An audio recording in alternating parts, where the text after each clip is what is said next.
Porque o amor a tudo obriga, dizia Camões. Os românticos estarão na moda? Como são eles?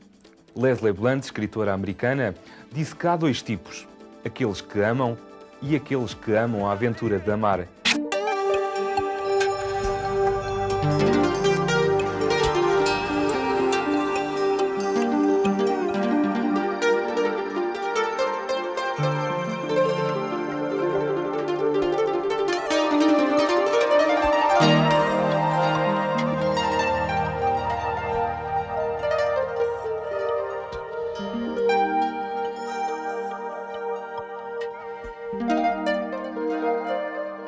Aventuras, romances, revivalismos. Onde estão os românticos? Os amores à janela, as serenatas, os jardins onde se trocavam os primeiros olhares, os pequenos gestos que diziam muito, os bombons, as flores, as cartas de amor, sentimentos nostálgicos, amor em todas as razões e paixões. Hoje, Flash Moda volta ao romance.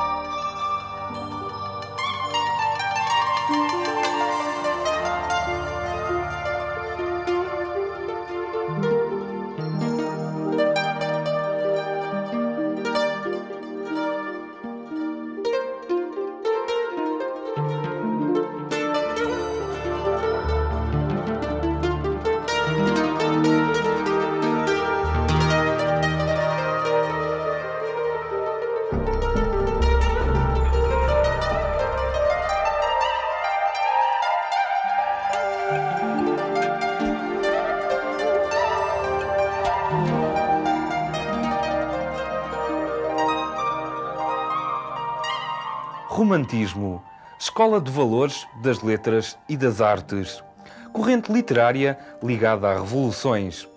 Reação contra a imitação dos clássicos. A natureza torna-se tema. Refúgio dos isolacionistas e melancólicos. O eu lírico. Pergunta-se, ainda existe romantismo?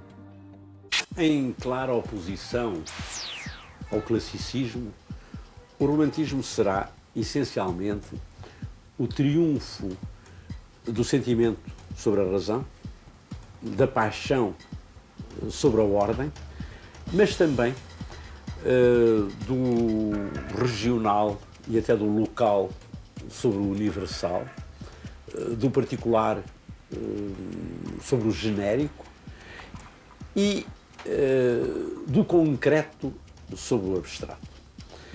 Antes do romantismo, por exemplo, as paisagens tratadas na literatura eram muito genéricas e muito abstratas. Só um certo localismo só nasce depois do romantismo. Mas no que respeita à preponderância do sentimento e da paixão, é que eu creio que sobre os seus opostos ordem e razão, eu creio que vivemos ainda sob a égide do romantismo. O romantismo não morreu, não terá mesmo morrido jamais, desde que, como movimento literário e ideológico, se manifestou nos princípios do século XIX. E nós continuamos nesse período e continuamos como a gerir essa herança. Eu acho que sim, que ainda existe, pelo menos eu sou romântica. Pontei a minha vida sempre pelo romantismo e os meus filhos, que são pessoas à volta de 30 anos, também são românticos. Acho que hoje em dia não há romantismo. O romantismo é importante. Nós, como povo meridional e periférico de uma Europa que se rege muito mais, que se tem regido muito mais pelos princípios clássicos, nós temos uma forte atração pela desordem do romantismo. Acho que já houve mais. Romantismo como havia no meu tempo já não há. Mas há uns resistentes ainda. Existe. Y creo que acá en Portugal, particularmente en Lisboa, existe y mucho.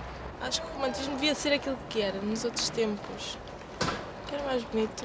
Mas ainda acredito que haverá sempre romantismo enquanto duas pessoas fabricarem uma pessoa. Eu acho que o romantismo faz sempre parte de nós próprios. Eu acho que é sempre importante, nós somos sempre todos um pouco românticos. A vida hoje não dá realmente para romantismo. Há pouco romantismo hoje.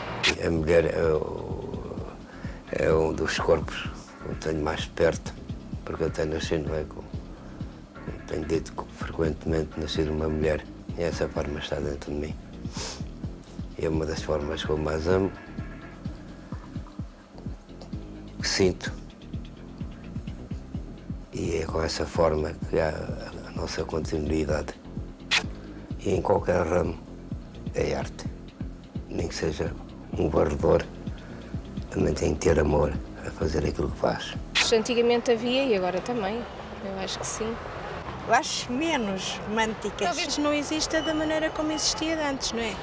Mas eu acho que existe. E mal das pessoas se não existisse romantismo.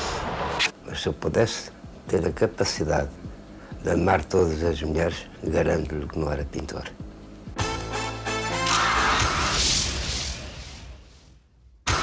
Apaixonados, sagazes, aventureiros das palavras e das verdades.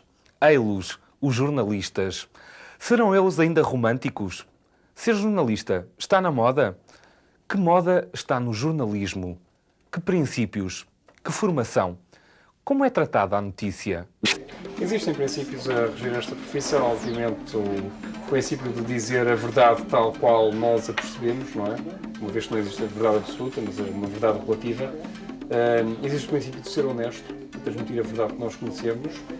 Existe o princípio de equilíbrio de informação,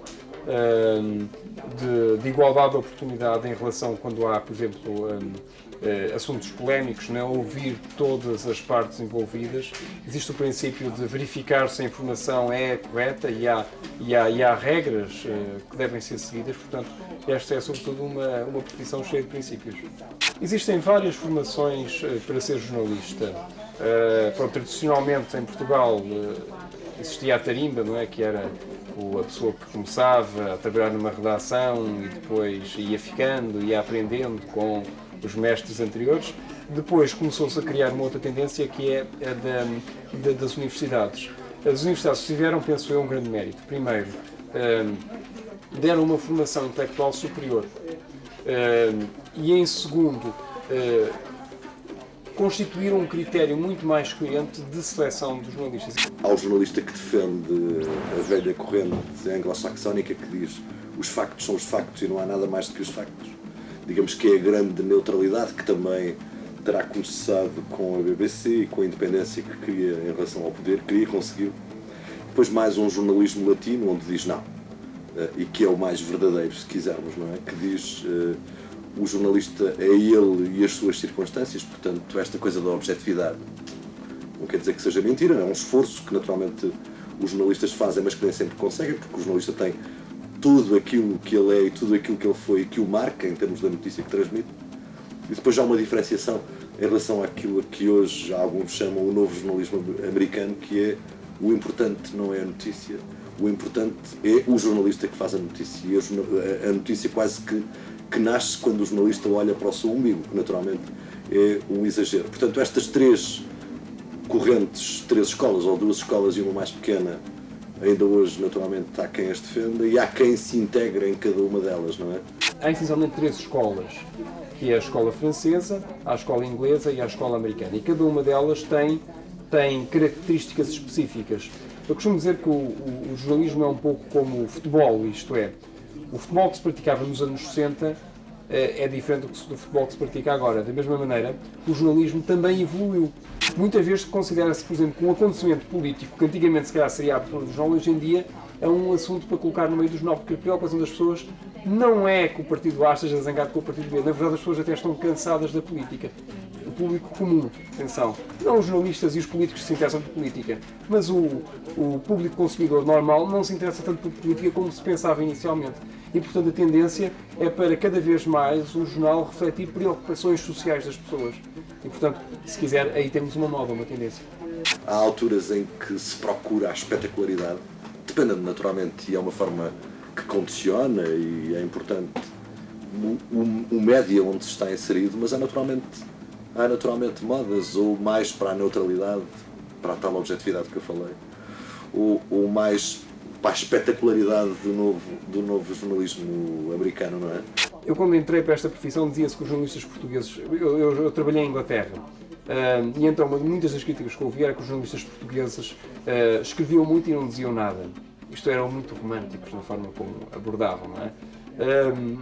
Cada vez mais a tendência é escrever menos e dizer mais.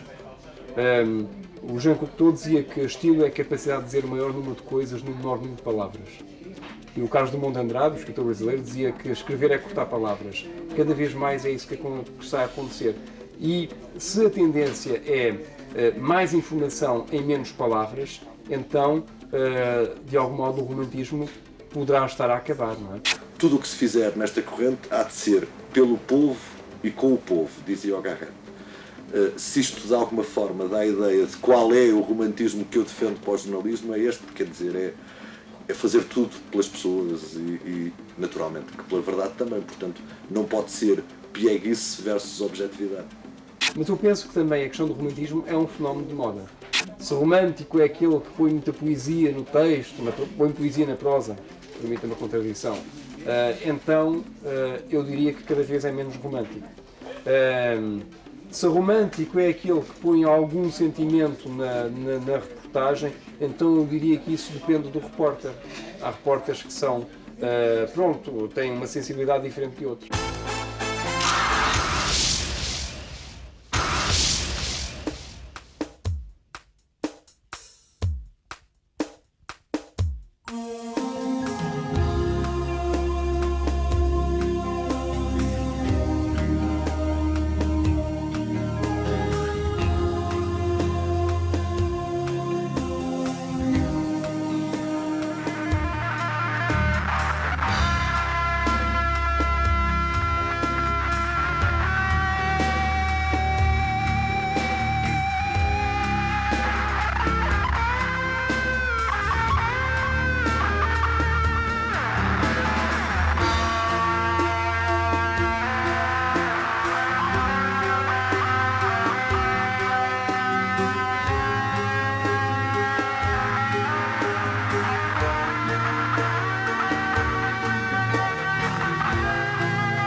Durante séculos não houve especial preocupação com o vestuário infantil.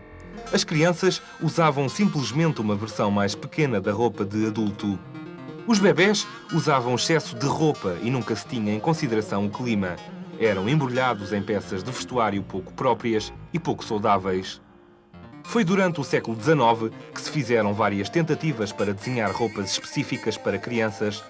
Houve, no entanto, uma reflexão acerca da moda infantil para que esta se adaptasse às necessidades das crianças e o vestuário se tornasse mais simples e com estilos mais simples.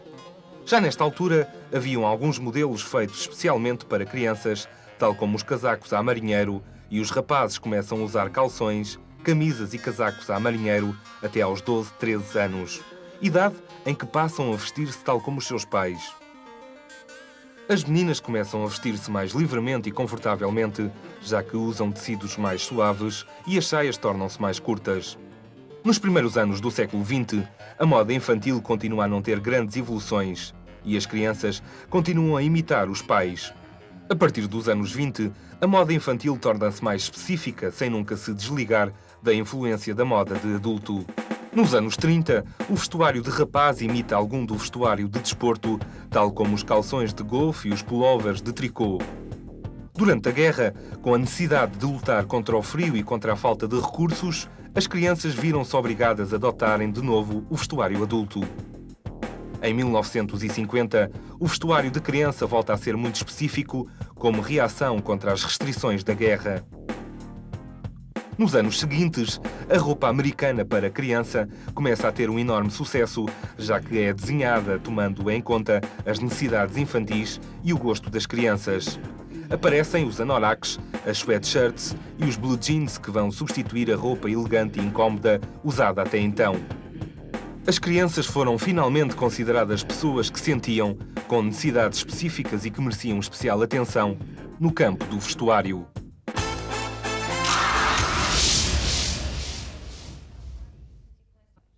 O romantismo de quem oferece, o prazer de quem recebe, um doce gesto que pode fazer e dizer muito: os chocolates.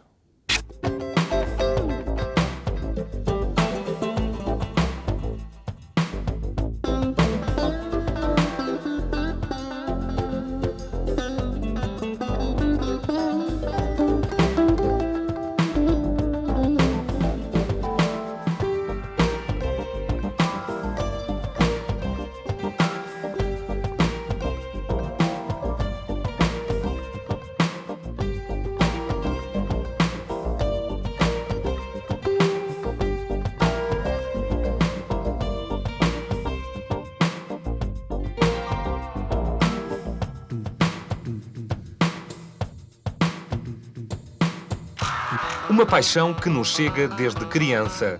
O circo.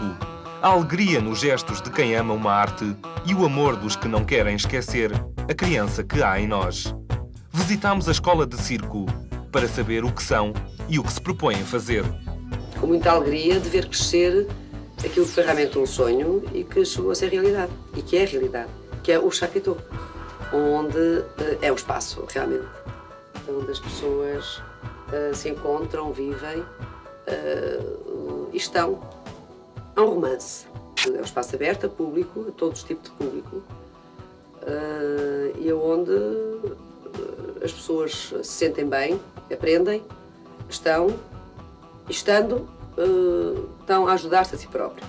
Isto não é uma escola de circo, isto é uma escola profissional de artes e ofícios do espetáculo, onde a disciplina nuclear são as artes circenses e onde a disciplina nuclear na área dos ofícios é a cenografia. O jovem aqui assim entra com o 9º ano e faz aqui o 10º, 11º, 12º. Tem um diploma, naturalmente mediante o desenvolvimento do seu trabalho, a qualidade do seu trabalho, e vai optar por aquilo que quiser, com os instrumentos todos que aqui lhe são dados, desde as artes circenses até às artes dos ofícios. E é um espaço experimental, é um espaço de laboratório, onde nós estamos cada vez mais a tentar perceber como ligar as diferentes situações, os diferentes públicos, as diferentes idades, as diferentes culturas.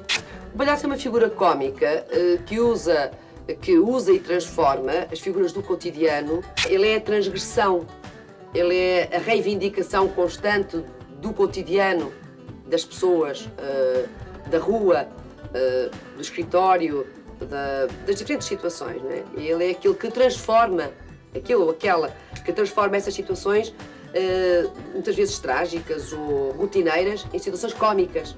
Sou uma pessoa romântica e romanticamente, vivendo e sonhando, era o que eu gostava de ver, gostava de sentir e gostava de fazer.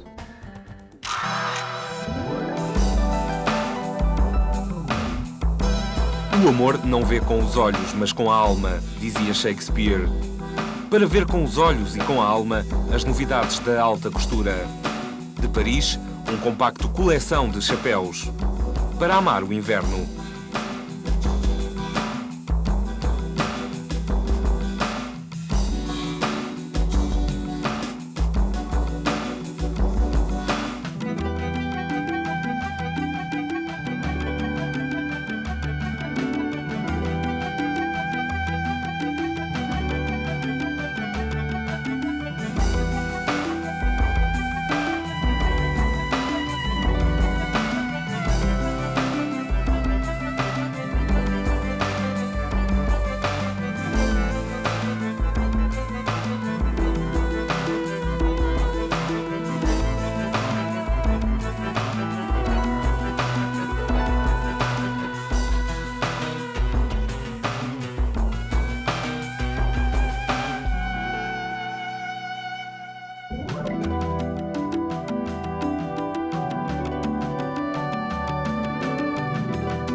Allô, Portugal. Allô, Flash Moda.